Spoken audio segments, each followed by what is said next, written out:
Olá, meu nome é Marina e eu cresci na igreja. Desde sempre eu amei estar na igreja o tempo todo, participar de todos os eventos, de todos os acontecimentos. E eu sempre fui aquela menina crente certinha. Meu nome é André Gensek, tenho 33 anos. A nossa criação em relação a Deus, a religião, foi muito sincrética, né? Foi uma mistura e a gente não tinha uma base. Mas durante toda a minha vida eu sempre temi muito a Deus e eu acredito que isso tenha me livrado de muitas marcas negativas na minha vida. Na verdade eu não tinha certeza que se Deus realmente existia, cara. Eu não tinha certeza se era real. Na minha adolescência eu nunca fui aquela menina rebelde de fazer coisas erradas, mas eu sempre fui rebelde com relação à incoerência que eu via no meu pai. E isso me tornou uma adolescente muito frustrada, muito amarga. Existia já um vazio dentro de mim, né, cara? Adolescente, então eu já tinha um vazio dentro de mim. Porque eu realmente acreditava que eu não era uma pessoa ruim, que eu não precisava tanto de perdão assim. E eu realmente achava que eu era melhor que as minhas amigas que faziam as coisas erradas, que bebiam, que fumavam, que iam pra balada. Eu caí numa galera que usava droga, cocaína, maconha. Eu fui entrando, eu fui experimentando. Eu experimentei tudo quanto é tipo de droga, cara. Eu usei tudo quanto é tipo de droga, né? Eu entrei mesmo profundo. Então eu tinha um vazio que eu buscava em alguma coisa, em pessoas. Depois eu comecei a buscar em droga, em bebida. Comecei a entrar no meio de prostituição e de todas essas coisas. Eu fui me afundando mesmo, sabe? E por muito tempo isso atrapalhou meu relacionamento com Deus, porque me fez esquecer do sacrifício dele na cruz e do que realmente eu era na verdade. O meu uso de droga foi tão pesado que a gente usava era de segunda a segunda, cara. Dessas de usar muita droga, cara, eu tive ali pelo menos umas 2 vezes ali de ter um começo de overdose, correr pro hospital, mas chegar ao fundo do poço, cara. Chegar num momento assim de olhar e falar assim, cara, não tem salvação pra mim, cara. Não tem salvação pra mim. E no meu primeiro ano de casado, eu sentia muita saudade do meu pai, muita. Todo dia eu sentia saudade dele, todo dia eu pensava nele. E Deus usou esse momento para que Deus revelasse no meu coração um amor muito grande pelo meu pai e que, na verdade, Deus mostrou o quanto eu estava sendo hipócrita, o quanto eu estava tendo um coração muito soberbo de acreditar que eu era melhor que ele. E numa noite, cara, sozinho no fundo da minha casa, nesse escuro, nesse lugar, sozinho, cara, Jesus me encontrou. Jesus falou comigo, Jesus se apresentou para mim. Ali eu consegui entender que eu estava morto em meus pecados e ele veio até mim e falou, vem para fora. E eu consegui, cara, por uma fagulha ali, enxergar um valor que eu não via em mim, que ele viu. Eu tinha medo de Deus deixar de me amar se eu fizesse alguma coisa errada. Eu tinha medo de morrer e perder a salvação por estar no momento errado, na hora errada, fazendo a coisa errada. E hoje eu não tenho mais esse medo, porque hoje eu compreendi que a graça de Deus é independente do que eu faça. E a partir daquela noite que eu tive esse encontro com Jesus, eu peguei tudo aquilo que eu tinha, cara. Eu joguei na privada do meu banheiro do fundo, eu dei descarga e a partir daquele dia, cara, eu não tive mais nenhum contato com nenhum tipo de droga. Nenhuma droga conseguiria fazer eu sentir algo maior do que aquilo que eu senti naquele dia. Nada, cara. Eu poderia usar qualquer tipo de droga, qual eu já tinha usado, e eu não conseguiria chegar ao ápice daquela presença. Eu sou salva porque Jesus me ama tanto que ele morreu na cruz, né? Jesus morreu na cruz para me salvar. Não porque eu sou boa, não porque eu mereça, mas porque o amor dele é infinito e é misericordioso com a minha vida. Ele é meu Salvador, Ele é o meu Senhor, Ele é quem guia os meus passos, quem é o dono da minha vida. Hoje eu sou totalmente entregue a Ele. Hoje eu busco viver uma vida para glorificar o nome dEle.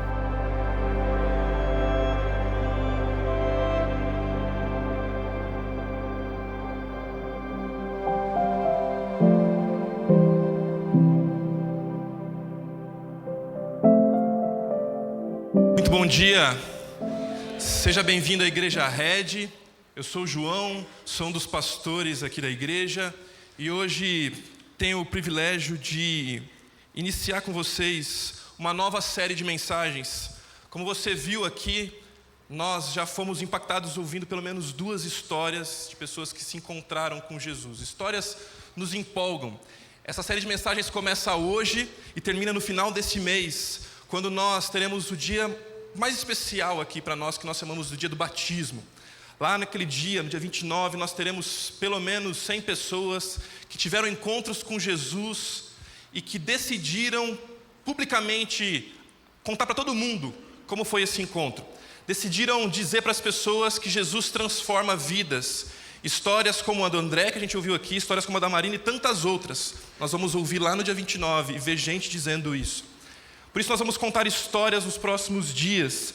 Histórias de pessoas que se encontraram com Jesus. Ao longo toda a história, pessoas em lugares diferentes, em tempos diferentes, com situações diferentes, com históricos diferentes, se encontraram com Jesus. Você já ouviu testemunhos de pessoas, possivelmente você conhece algumas histórias da Bíblia de pessoas que se encontraram com Jesus. Talvez você tenha visto algum filme de alguém que se encontrou com Jesus. Essas histórias são marcantes porque a maioria delas gera transformações profundas. Talvez essa seja a sua realidade. Nas próximas semanas nós vamos olhar para alguns personagens e ver nessas mensagens pessoas que foram encontradas por Jesus.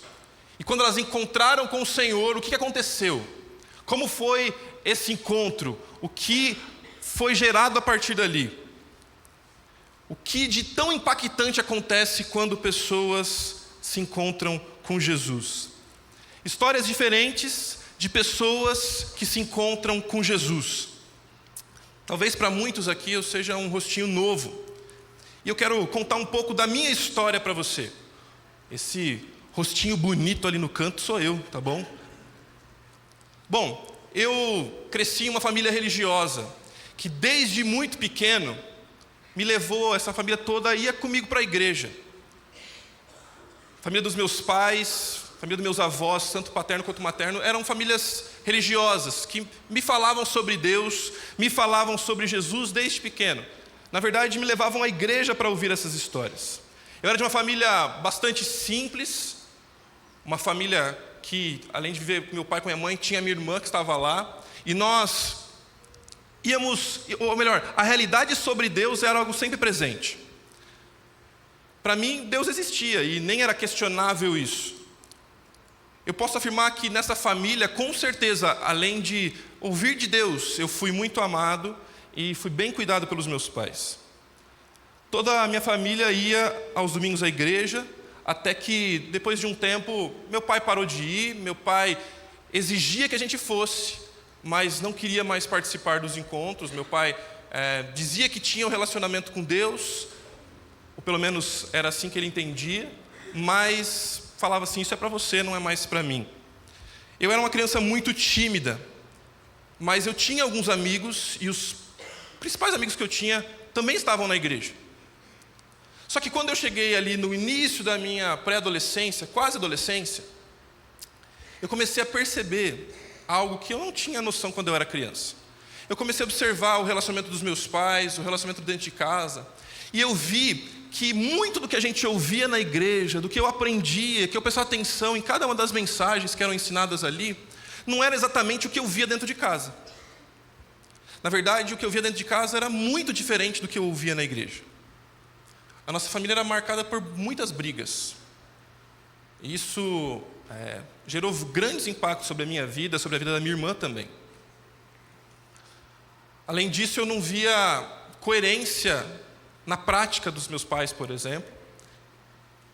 Eu não me lembro uma única vez de nós orarmos juntos, de lermos a Bíblia juntos, mas a gente estava todo domingo na igreja. A gente cantava, a gente ouvia as histórias. Eu era incentivado a conhecer a Bíblia. Tanto que quando criança, a gente vai ouvindo as histórias e tinha algumas competições com as crianças da igreja, e eu sempre estava querendo saber mais para ganhar as competições. Tinha prêmio no final do ano de quem tinha lido mais coisas, completado mais tarefas, eu queria estar lá. Mas eram histórias que eu ouvia. Aquilo não fazia tanta diferença de fato na minha vida. Mas por participar das programações, ter alguns amigos, quando eu estava com 12 anos, o grupo da minha igreja se organizou para mandar todas as crianças e pré-adolescentes até 12 anos para um acampamento. Minha mãe juntou dinheiro o ano inteiro, fez tudo o que podia para mandar a gente para aquele acampamento. Eu e minha irmã fomos para lá. Isso com 12 anos. Lá foi uma experiência incrível, marcante para mim. Dias especiais para aquela criança que quase nunca viajava, ir para um acampamento, passar dias na piscina, com campo de futebol, com brincadeira o dia inteiro, com poder dormir com os amigos, dormir tarde. Que experiência marcante, incrível. Tinha monitores que estavam com a gente todo o tempo, tornando ainda mais divertido cada uma das brincadeiras. Mas além das brincadeiras, a gente tinha um período pela manhã e um período no final do dia que a gente parava para ouvir histórias. E como era para crianças, eles faziam de tudo para tornar aquela experiência incrível, para que a gente pudesse entender o que estava acontecendo ali. Eu me lembro que um daqueles dias, eles começaram a contar a história por meio de um desenho. O tio que pegou o microfone para contar a história, primeiro ele desenhou a palavra Deus. E ele disse que Deus criou todas as coisas perfeitas, que Deus fez tudo da forma como nós conhecemos e ainda de uma forma sem problema nenhum. E criou o ápice da sua perfeição, o ser humano, o homem. E disse, Deus criou você. Então ele escrevia a palavra homem, e aquilo também me marcou, porque eu comecei a prestar atenção nele, chamava atenção enquanto ele desenhava. Ele falou, nós somos pessoas criadas por Deus, que éramos para ter experiências de vida incríveis, só que como seres humanos nós viramos as costas para Deus e fomos marcados pelo pecado. Então ele escrevia a palavra pecado, e essa palavra dividia o homem de Deus. Não era novidade para mim aquela história. Não era a primeira vez que eu estava ouvindo a verdade de que o pecado prejudicava a minha vida. Não era a primeira vez que eu ouvia que eu era um pecador. Mas naquele dia estava sendo diferente. Alguma coisa estava acontecendo lá dentro. À medida que ele ia contando a história, ele falava que o ser humano tentava chegar até Deus, mas por causa do pecado não consegue.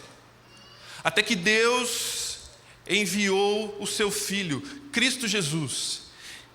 E o que era antes pecado foi apagado e virou uma cruz. E nós, como seres humanos, poderíamos chegar até Deus, foi o que ele disse. Então, aquilo que eu ouvia começou a fazer um sentido tão grande para mim. Mas não era a primeira vez que eu estava ouvindo aquilo. Na verdade, eu conhecia muito bem aquela história. Eu já tinha ganhado competições bíblicas falando sobre aquela história. Mas, naquele dia foi diferente. Naquele dia, Jesus resolveu ter um encontro comigo. Com 12 anos, eu ouvi tudo aquilo. E falei, esse pecador sou eu. Eu preciso de Jesus. Ele pediu para a gente fechar os olhos, orar. E eu fiquei orando. Ele acabou de orar e eu nem percebi que ele tinha acabado de orar. Tanto que o tio do quarto me deu um cutucão bem forte. E falou, acorda. Achou que eu estava dormindo na hora do ensino. E aquilo ficou marcado no meu coração. Deus já estava construindo algo comigo, mas naquele dia, eu entendi que eu precisava de Jesus. Eu entendi que Jesus resolveu se encontrar comigo. Um adolescente de apenas 12 anos. Tudo na minha vida mudou a partir dali. Ou melhor, a minha vida mudou, mas eu ainda precisava aprender muitas coisas com Jesus. Contar histórias faz parte da nossa existência.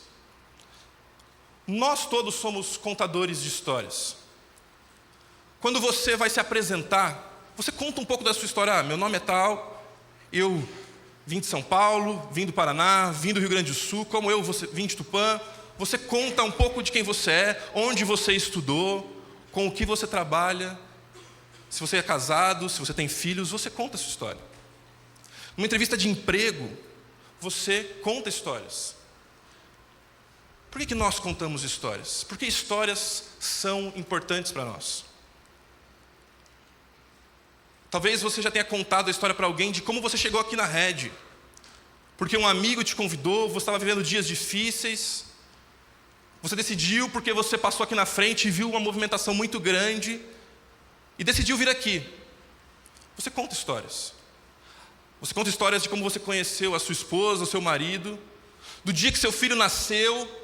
Nós contamos histórias, e histórias se conectam conosco. Nós, de alguma forma, interpretamos a vida a partir das histórias.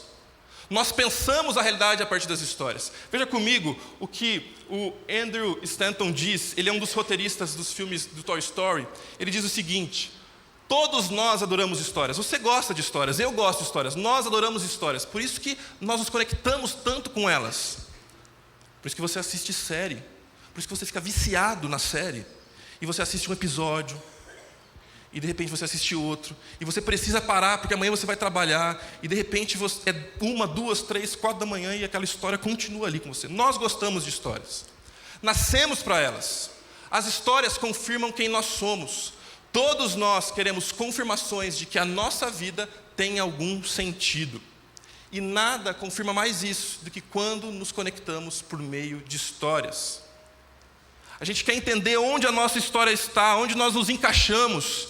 E ele ainda continua dizendo: elas têm o poder de cruzar as barreiras do tempo, passado, presente e futuro. Por isso que você vê um filme de época e aquilo de alguma forma conecta e mexe com você. Você vê filmes do futuro e você fica preocupado se o mundo vai acabar mesmo. As histórias se conectam.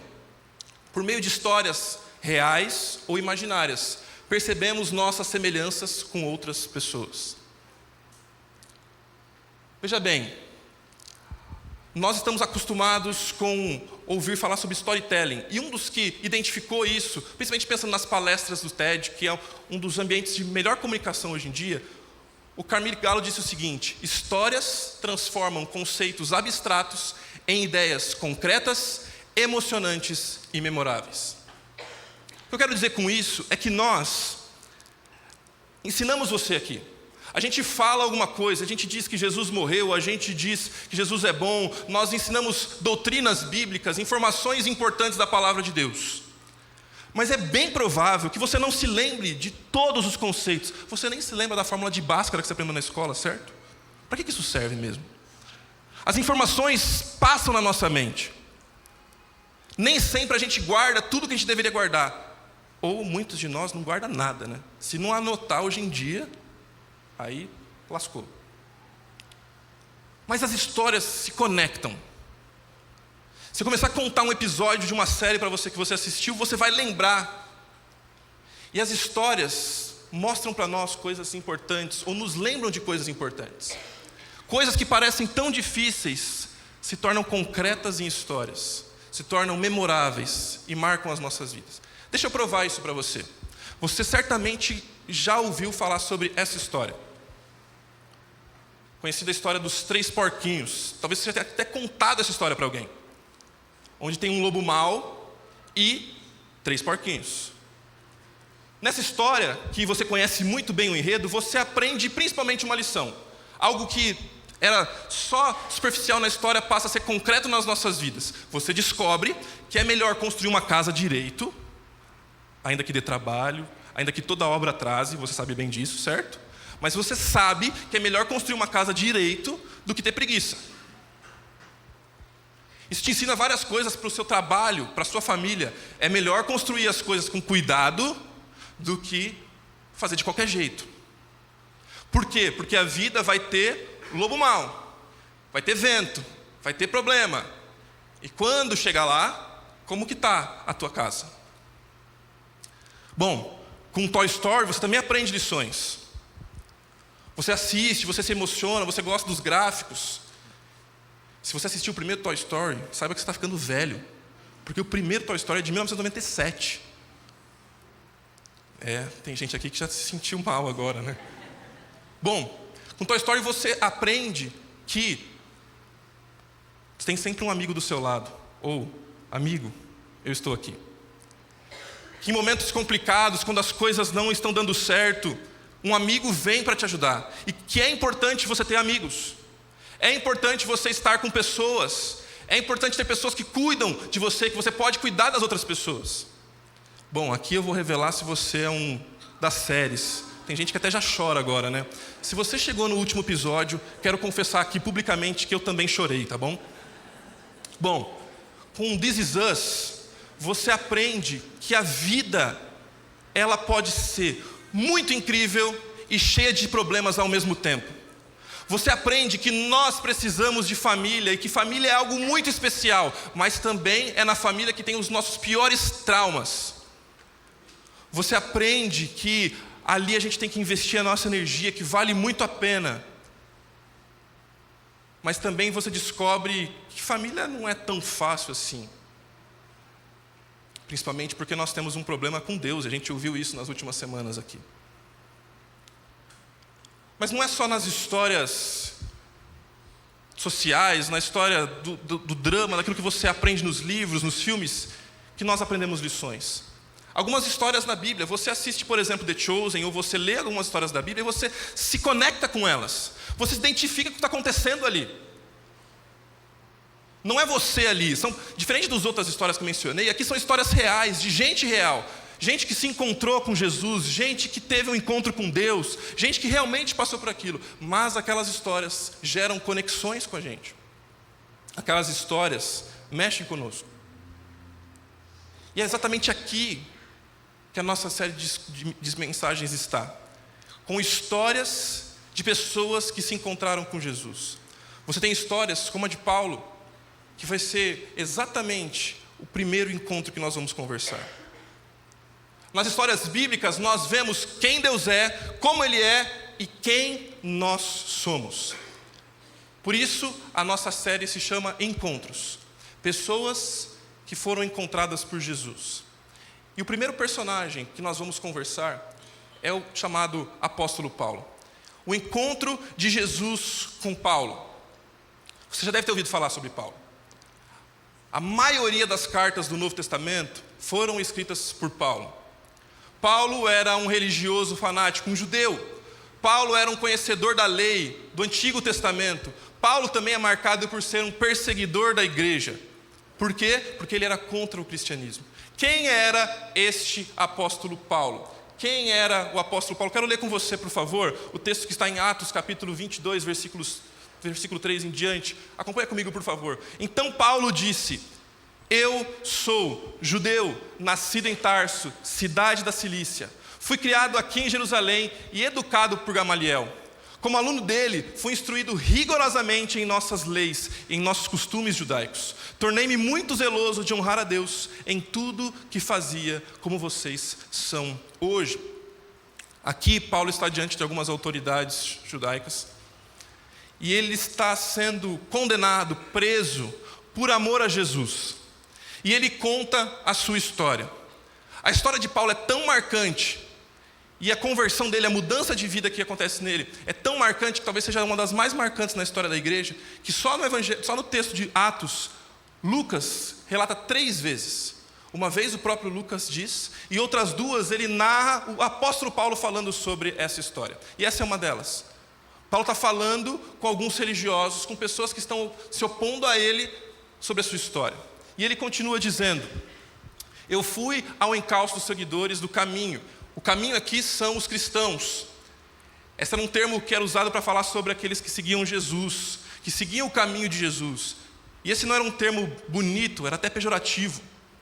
Perseguindo alguns até a morte, prendendo homens e mulheres e lançando-os na prisão. O sumo sacerdote e todo o conselho dos líderes do povo podem confirmar isso. Quem era então o apóstolo Paulo? Bom, primeiro que nós vemos era que o apóstolo Paulo era alguém intelectualmente notável. Como que você vê isso no texto? Você vê quando o texto vai dizer, o próprio apóstolo Paulo vai dizer que ele era alguém que estava aprendendo aos pés de Gamaliel. Você precisa saber quem é Gamaliel. Gamaliel foi um dos grandes mestres da época. Gamaliel era filho de um grande mestre da época. Gamaliel era alguém doutor na lei judaica. E Paulo teve o privilégio de aprender aos pés de Gamaliel. Ele não só estava matriculado na universidade que Gamaliel dava aula, mas ele era mentoreado pessoalmente pelo Gamaliel. Ele andava com Gamaliel, ele ouvia Gamaliel, ele prestava atenção nos detalhes da vida de Gamaliel. Ele literalmente sentava aos pés. Porque diferente do nosso cenário de hoje, com salas de aulas lotadas, com carteiras, e que todo mundo quer ir embora para casa ou curtir as férias, ou matar a aula, ali ele tinha um privilégio de realmente sentar aos pés de Gamaliel e aprender. Paulo estava no melhor ambiente para aprender. Ele era aluno de um dos mais renomados mestres de sua época. As palavras de Gamaliel faziam sentido para Paulo, e ele estava devotando a sua vida àquilo. Todos os judeus viam Gamaliel como um fariseu especialista dos seus dias. E Paulo estuda com ele. Seria o mesmo que dizer que Paulo estava matriculado numa das maiores universidades do mundo de então. E não só matriculado na universidade, talvez como Harvard e Yale, como uma delas, mas Paulo andava com um dos grandes doutores dessa universidade. Paulo era alguém que sabia o que estava acontecendo. Paulo não era um ignorante. Paulo era marcado por ser alguém intelectualmente muito capaz. Mas Paulo também diz ser alguém socialmente respeitado. Ele era admirado por toda a sua sociedade. Por quê? Porque os líderes religiosos tinham esse destaque. Num tempo onde as pessoas eram, muitas delas, analfabetas, muitas tinham a pobreza como marca de sua história, da sua vida, Paulo tinha status social, Paulo era um líder religioso e Paulo tinha boas condições financeiras por isso. Todo mundo olhava para Paulo e pensava, ele é alguém importante. Ele se destacava diante da sociedade. E mais do que isso, ele entrou para essa alta cúpula da religião muito jovem. Ele era um fariseu, e isso era um cargo muito especial, mas, além disso, ele provavelmente foi alguém do Sinédrio, que era um grupo mais exclusivo, a alta corte do judaísmo da época. E ele fez tudo isso sendo muito jovem. Um garoto prodígio, alguém que tinha destaque, alguém que tinha acesso ao sumo sacerdote. Só tinha um sumo sacerdote e ele podia falar com esse homem a hora que ele quisesse. Ele chegava até o sumo sacerdote para pedir carta para poder perseguir os cristãos. Ele tinha prestígio social, ele tinha audiência com o sumo sacerdote a todo momento. Ele era alguém respeitado e admirado. Paulo tinha tudo que alguém daquela época podia querer ter. Além disso, Paulo era moralmente impecável. O texto que nós lemos mostra que o apóstolo Paulo se preocupava em honrar a Deus. Ele conhecia as verdades bíblicas, ele sabia com a sua mente tudo o que Deus tinha ensinado, mas não ficava só na mente, ele se comprometia com aquilo que ele sabia. Tanto é que ele vai dizer que ele combatia o cristianismo.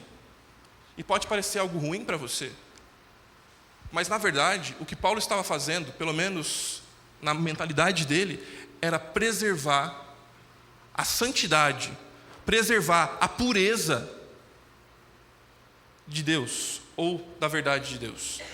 Ele era zeloso por aquilo que ele acreditava. Ele se empenhava para viver aquilo. Ao perseguir cristãos, ele está dizendo, gente, vocês estão corrompendo a verdade. Vocês estão distorcendo tudo. Ele era muito zeloso. E ele vai dizer que ele era tão zeloso que ele aplicava tudo que ele sabia que tinha que viver. Ele era rigoroso na sua ética. Ele vivia para cumprir todos os costumes judaicos. Ele vivia para cumprir todas as festas que eram estabelecidas. Paulo era alguém que, se convivesse com você hoje, você ia dizer, esse aqui é exemplar, esse é diferente. Por último, nós podemos dizer que Paulo também era um religioso fanático, porque ele era alguém devoto à fé judaica. Além de ser um conhecedor profundo da lei, ele era alguém comprometido com a religião. Ele era alguém empenhado, que estava em todas as programações da igreja dele da época. Ele perseguia os cristãos por isso. Ele levava tão a sério o seu judaísmo, que ele perseguia cristãos porque eles estavam deixando o judaísmo. Ele dizia, esse povo aí está perdendo a noção do que realmente é importante. Se perguntássemos para Paulo naquele momento o que ele pensava, ele diria, eu certamente creio em Deus. tanto eu creio em Deus que eu dedico toda a minha vida a isso. Ele era extremamente comprometido com a sua religião. Mas isso não é tudo sobre Paulo. Paulo, na verdade, era sincero, mas ele estava sinceramente errado. O fato de sermos sinceros não significa que nós estamos certos. Porque você pode devotar todo o seu sentimento, o seu coração para aquilo que você realmente acredita, mas aquilo pode estar sendo baseado em uma mentira. É isso que o Martin Lloyd Jones vai dizer sobre Paulo. Ele nos diz repetidamente, o apóstolo Paulo diz sobre si, repetidamente, muitas vezes, que nos dias anteriores à sua conversão, quando perseguia a igreja de Deus e massacrava os cristãos, fazendo tudo ao seu alcance para exterminar a causa cristã, ele era perfeitamente sincero, fizera tudo com boa consciência. Paulo não sabia que estava errado e continuava fazendo. Paulo acreditava que estava dedicando a sua vida por algo realmente importante. Paulo acreditava que tudo que ele estava fazendo era de boa consciência. Paulo se empenhava para viver aquilo que ele acreditava. Mas o Martin Lloyd Jones ainda continua dizendo, ele não apenas pensava que estava certo, mas tinha convicção disso. E cria do mais profundo do seu ser que estava fazendo o que era agradável aos olhos de Deus. Ele era sincero e zeloso, era totalmente entregue àquilo que fazia. Paulo nos mostra com sua história alguém realmente comprometido. Talvez você professe uma fé, mas você não se empenha tanto quanto deveria. Você ainda não dedicou-se completamente àquilo que você acredita. Paulo não. Paulo acreditava e dava toda a sua vida, empenhava toda a sua vida, dedicava tudo o que ele fazia, todos os seus pensamentos, ações, recursos, por aquilo que ele acreditava. Paulo era alguém que tinha uma religião. E talvez ao olhar para a nossa sociedade, você pense e meça as pessoas assim. Não, importante mesmo é alguém que está envolvido numa religião. Porque não acreditar em Deus, aí é um grande problema. No nosso país, não acreditar em Deus de verdade é algo até raro. Conheço pessoas que têm vergonha de dizer que não acreditam em Deus, porque isso não é muito aceito no nosso país. É melhor dizer que você acredita em alguma coisa do que dizer que você não acredita em nada. Paulo tinha uma religião. Paulo estava empenhado com algo. Paulo tinha compromisso com a religião. Qualquer um olharia para Paulo e dizia, ele está num ótimo caminho. Seria muito pior se ele tivesse feito outras escolhas. Paulo está bem. Paulo está no lugar certo. Paulo tem uma boa rotina. Paulo frequenta as reuniões da denominação, da religião, de onde ele está. Bom, mas Paulo não só era alguém da religião, mas alguém que tinha bom comportamento. Por quê? Por que é importante dizer isso? Porque hoje tem pessoas que são religiosas, que estão presentes em nossos cultos, mas não vivem isso. Paulo, diferente de muitos, se empenhava naquilo que ele ensinava, naquilo que lhe era ensinado. Paulo estava comprometido de verdade com aquilo ali. Paulo estava envolvido com a verdade de Deus. E Paulo era alguém eticamente impecável. Paulo era alguém extremamente moral. Paulo não ia ficar devendo na praça. Paulo não ia mentir por aí. Paulo não ia trair nos seus relacionamentos. Paulo se comprometia com aquilo que ele ensinava. Paulo realmente era alguém empenhado, era alguém de bom comportamento.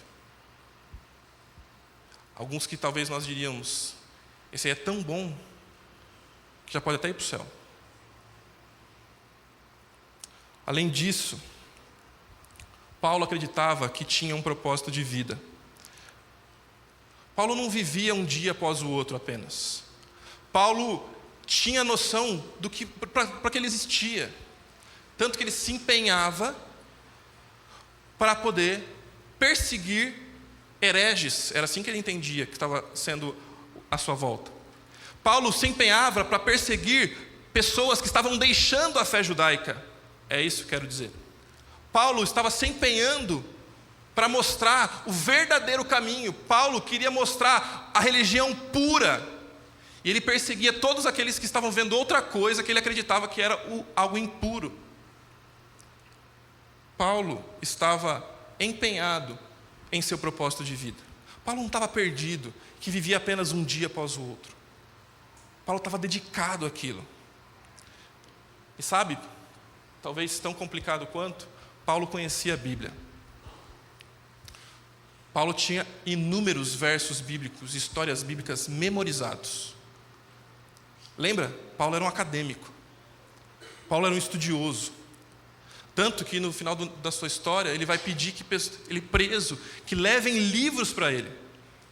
Ele queria continuar estudando, continuar lendo.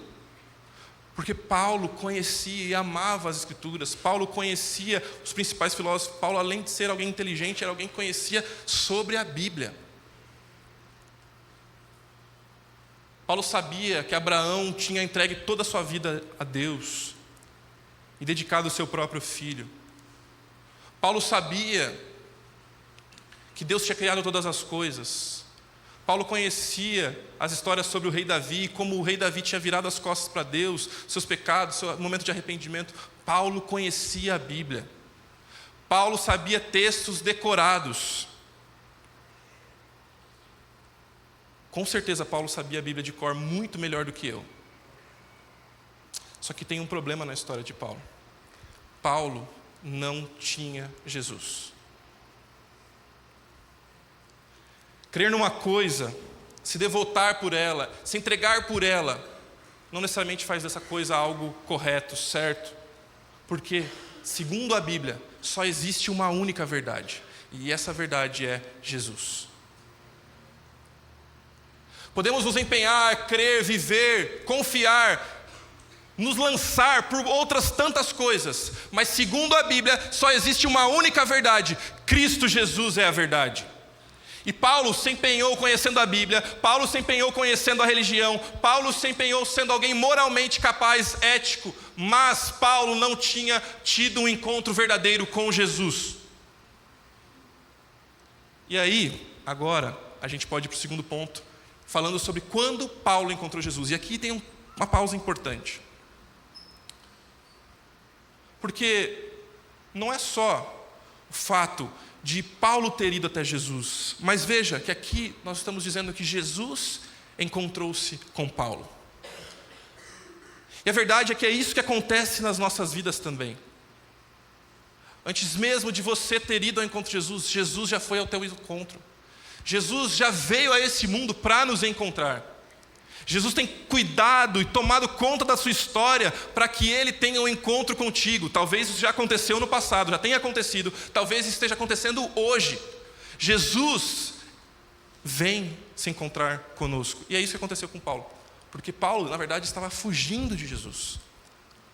Paulo estava fazendo todo o oposto para não se encontrar com Jesus. Veja comigo o que ele mesmo vai falar sobre a sua história. Quando me aproximava de Damasco, Paulo estava indo à cidade de Damasco, por volta do meio-dia, de repente uma luz muito intensa brilhou ao meu redor.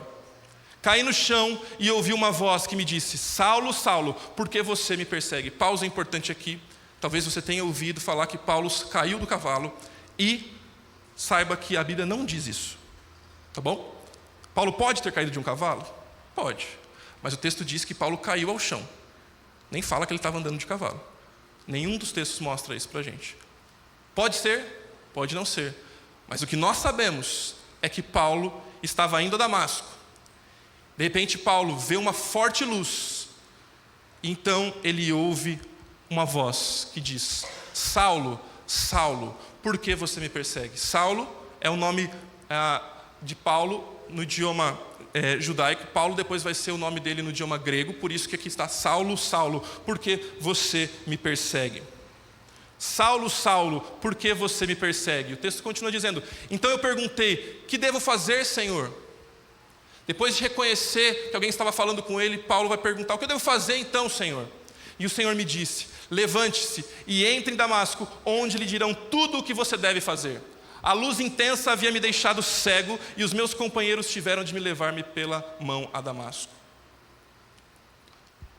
Então ele disse: O Deus dos nossos antepassados escolheu você. Isso Ananias, aquele que se encontrou com Paulo, disse para ele o seguinte: Deus dos nossos antepassados escolheu você para conhecer a vontade dele e para ver o justo e ouvi-lo falar.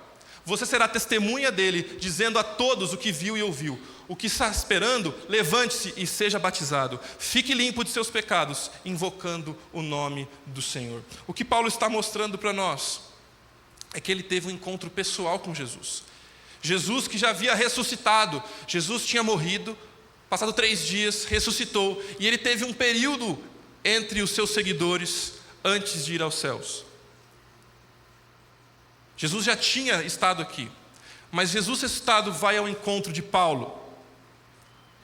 E Jesus fala pessoalmente com ele: Saulo, Saulo, por que você me persegue? Aqui temos um encontro sobrenatural. E aí nós vemos que Paulo, antes de qualquer coisa, se arrependeu. O texto vai mostrar que mesmo ele sendo um grande religioso, de moral muito elevada, alguém conhecedor da Bíblia, ele ainda precisava da purificação dos seus pecados. Isso é claro porque nenhum ser humano tem condições de salvar a si mesmo. Nenhum ser humano tem condições de viver uma vida tão impecável a ponto de não precisar de purificação dos seus pecados. Paulo percebeu isso quando encontrou com Jesus. Ele não tinha condições de merecer a salvação. Paulo precisava se arrepender. Paulo precisava reconhecer a sua condição para ser purificado. E como histórias geram conexões, nós também precisamos nos arrepender. Nós também precisamos reconhecer que somos pecadores.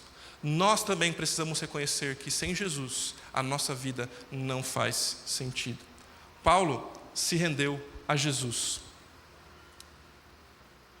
Paulo logo chama Jesus de mestre e se rende a Jesus. Paulo logo diz que a vida dele agora é para este mestre. Aquele inimigo que ele sempre perseguiu e perseguiu os seguidores dele, agora passou a ser um amigo, e ele diz que quer obedecê-lo e submeter a ele. Tanto é que Paulo passou a viver para Jesus.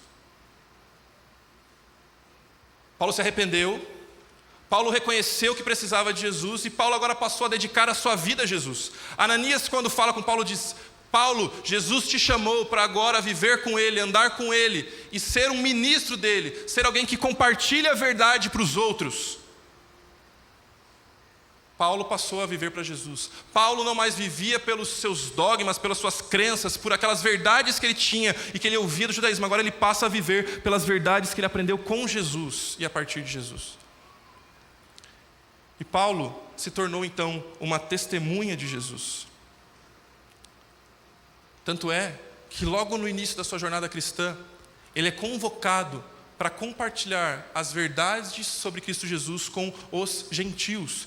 Gentios são todos aqueles que não são judeus. Paulo é convocado para falar a verdade para todo o restante do mundo que não os judeus.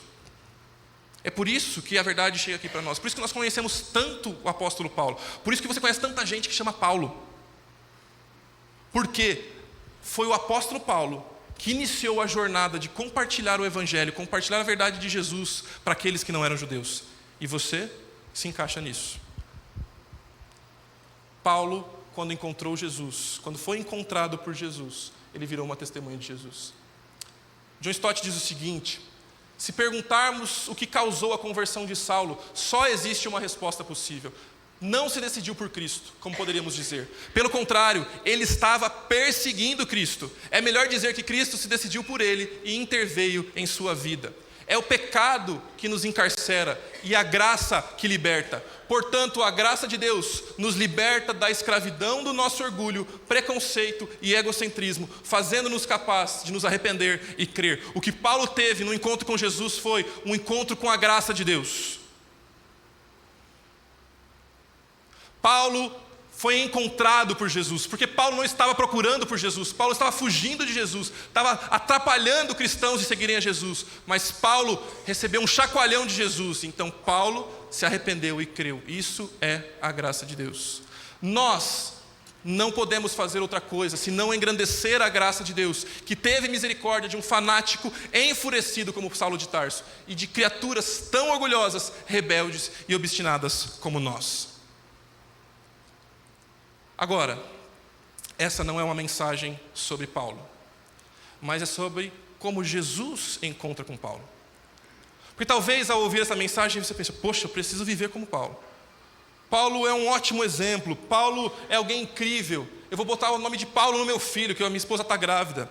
Mas a vida de Paulo não é sobre ele, e essa é a conclusão que o próprio apóstolo Paulo diz e chega a falar para a gente. Ele diz isso quando fala em Timóteo, capítulo 1, versículos 12 a 16. Ele vai interpretar a vida dele, dizer que ele não é mais o protagonista da história dele, mas Jesus é o protagonista da história dele. Olha o que ele diz: agradeço àquele que me deu forças, Cristo Jesus, nosso Senhor, que me considerou digno de confiança e me designou para servi-lo. A vida de Paulo não é sobre ele, mas é uma vida sobre como Jesus o resgatou para viver para ele. Embora eu fosse blasfemo, perseguidor e violento, contudo recebi misericórdia, porque agia por ignorância e incredulidade. O Senhor fez sua graça transbordar e me encheu da fé e do amor que vem de Cristo Jesus. Esta é uma afirmação digna de confiança e todos devem aceitá-la. Cristo Jesus veio ao mundo para salvar pecadores. E eu sou o pior de todos. E eu sou o pior de todos. Mas foi por isso que eu, o pior dos pecadores, recebi misericórdia, para que assim Cristo Jesus mostrasse o quanto é paciente. Desse modo, sirvo de exemplo a todos que vierem a crer nele para a vida eterna. Paulo só serve de exemplo para nós, porque ele se arrependeu e creu em Jesus. Ele entendeu que a vida dele não é sobre ele, mas é uma vida sobre o seu Salvador. Paulo descreve o que é incrível, tão incrível, ao encontrar com Jesus. Por isso que a história de Paulo nos ensina que Jesus alcança pessoas que resistiram a ele. Talvez esse seja também o seu caso. Você resistiu por Jesus por tanto tempo. Pessoas que falaram de Jesus para você por tanto tempo e você falou, não, isso não é para mim. Você era contra cristão, você fala assim, crente, eu nunca vou ser. Nunca que eu vou pisar numa igreja. Mas a história de Paulo mostra que Jesus alcança quem Ele quer, quando quer, a todo momento que Ele quiser, porque Jesus é o Senhor da minha e da sua vida.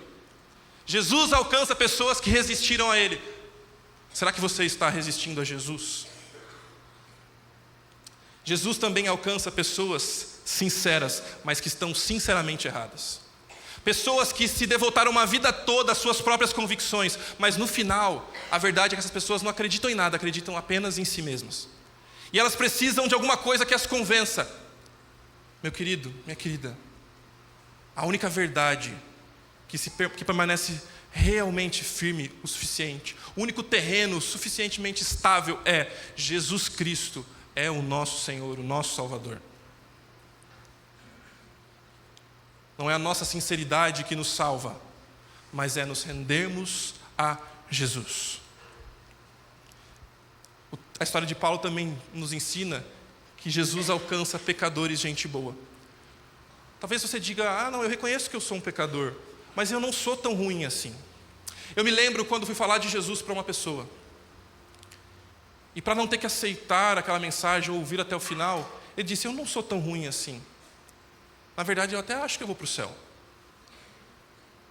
Bom, Jesus quer alcançar pessoas que realmente acham que levam uma vida correta e boa. Foi o que aconteceu com o apóstolo Paulo. Jesus é o que temos de mais valioso. O apóstolo Paulo, no final da sua vida, vai dizer que nada nessa vida valia mais do que seguir Jesus.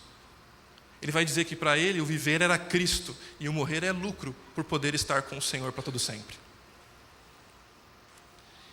E a história de Paulo também nos mostra que Jesus nos salva para sermos testemunhas dele. E a pergunta que eu tenho para você é, como eu sei que eu tive um encontro com Jesus? Paulo dá para a gente algumas dicas de como você pode saber que teve um encontro com Jesus. Ele diz isso no final do capítulo 26 de Atos. Quando ele está falando com o rei Agripa, e ele vai ser alguém que está sendo julgado por crer em Jesus. E ao invés de dizer que não, ou falar, não, tudo bem, eu abro mão, porque eu não quero ser preso, não quero perder a minha vida, ele continua reforçando o que ele acredita, e ele diz o seguinte: anunciei a mensagem, primeiro em Damasco, depois em Jerusalém. Ele começou a compartilhar a verdade de Jesus em todos os lugares, em toda a Judéia, e também aos gentios, aqueles que não eram judeus, dizendo para todos eles que devem se arrepender, voltar-se para Deus e mostrar por meio de suas obras, suas boas obras, que mudaram de rumo. Como você sabe que você teve um encontro com Jesus? Primeiro, você precisa de arrependimento. Primeiro, você precisa entender que a sua vida não é sobre você. Precisa entender que você não tem condições de salvar a si mesmo. Você precisa entender que você é um pecador, que as suas decisões não são as melhores e que você precisa de Jesus.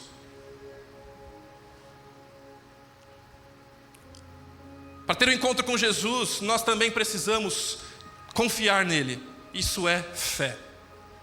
Você pode procurar todas as informações possíveis na sua vida. Você pode tentar chegar e tirar todas as suas dúvidas com a Bíblia, mas vai chegar em um ponto da sua história que vai ser um salto de fé. Porque você pode confiar em si mesmo, confiar nas informações que você tem, ou você pode confiar em Jesus. E o encontro com Jesus também gera mudança. Não dá para se encontrar com o Senhor do Universo, com Cristo Jesus, e permanecer igual. Talvez você esteja no começo do seu processo de transformação, e tudo bem. Nós queremos e desejamos ajudar você a continuar crescendo no seu relacionamento com Jesus, mas a sua vida precisa mudar.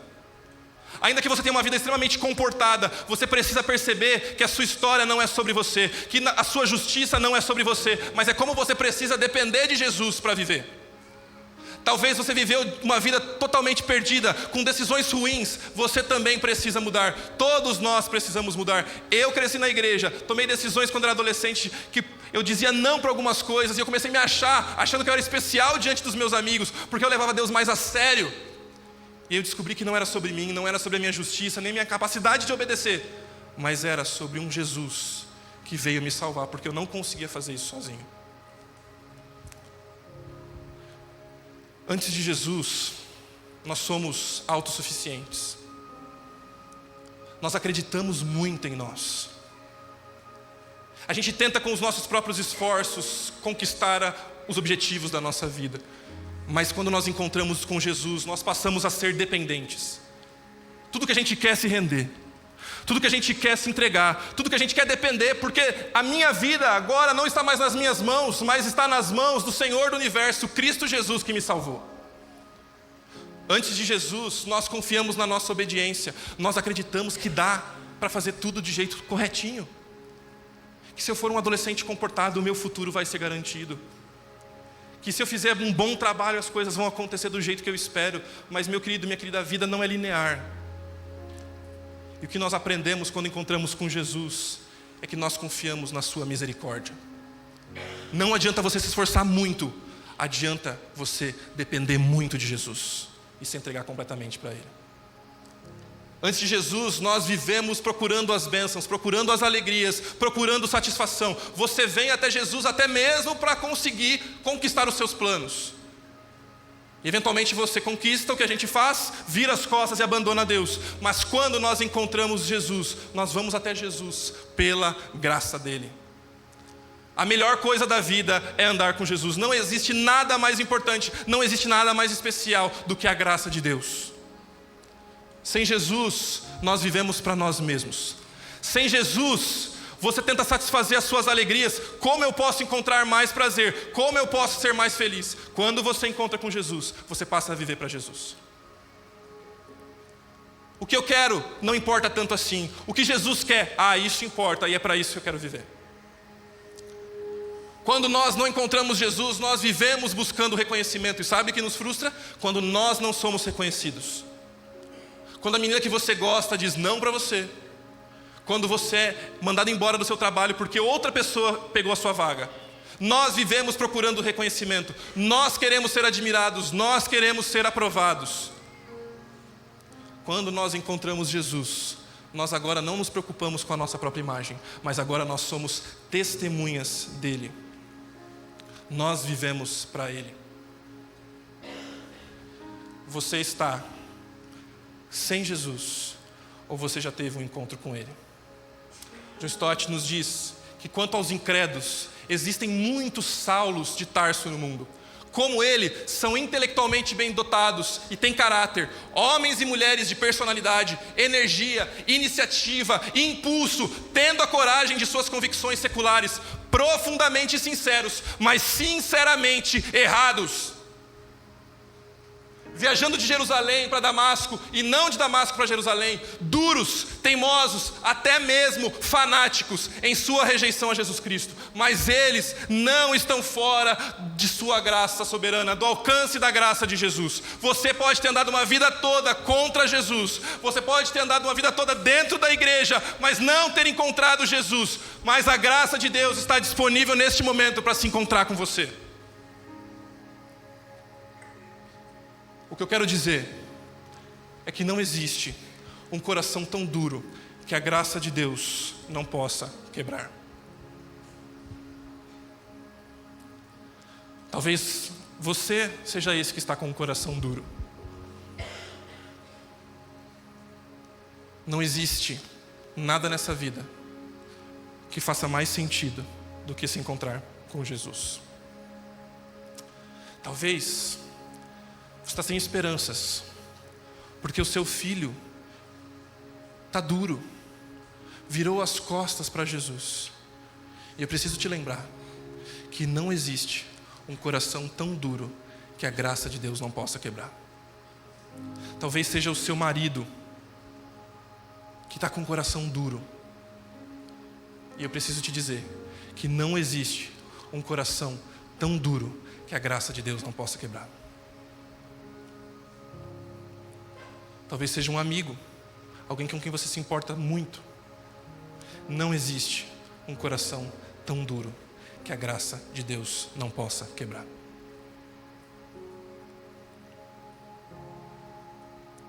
Por isso, para refletir e praticar, antes de você decidir se encontrar com Jesus, eu quero dizer que Ele decidiu se encontrar com você primeiro.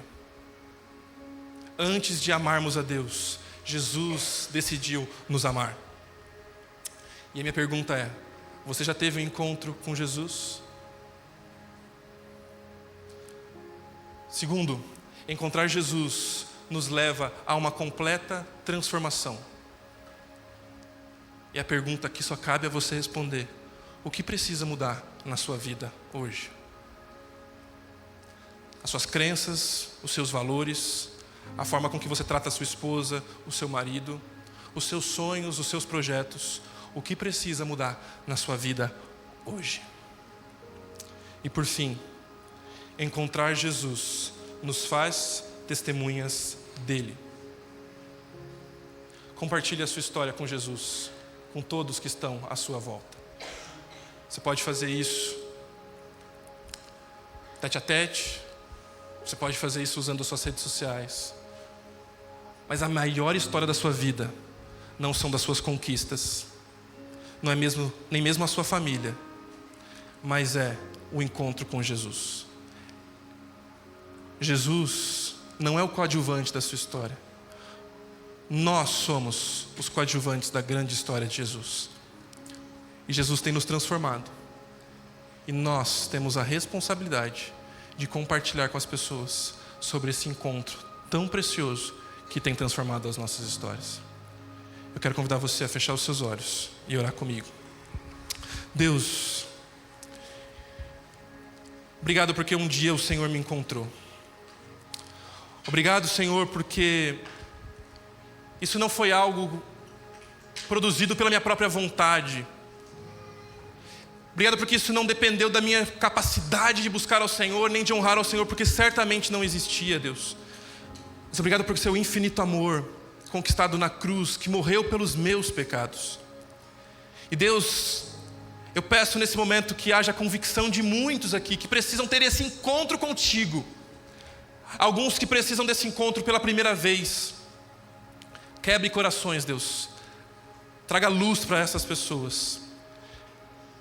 Que elas possam não mais estar cegas consigo mesmos, mas possam ter os seus olhos abertos pelo Senhor.